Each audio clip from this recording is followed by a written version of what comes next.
মালাকুল মউত আজরাইল নবী সাল্লাল্লাহু আলাইহি সাল্লামকে একদিন বলছে, ইয়া রাসূলুল্লাহ, একজন মানুষের সামনে খাবার প্লেট যেমনে খাবার সাজানো থাকে, একখান দিয়া ভাত আর এদিক দিয়ে ৩-৪ আইটেমের তরকারি, এটা যেমন প্লেটের মধ্যে সাজানো থাকে, আজরাইল বলছে, ইয়া রাসূলুল্লাহ, পৃথিবীর প্রথম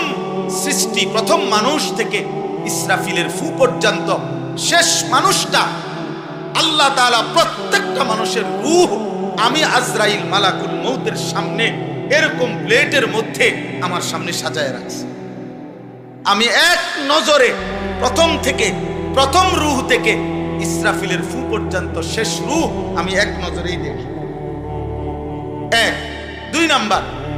মালাকুল মউত আজরাইল বলে, ইয়া রাসূলুল্লাহ, প্রতিদিন ওই মসজিদের মিনারা থেকে যেভাবে আল্লাহর বান্দাকে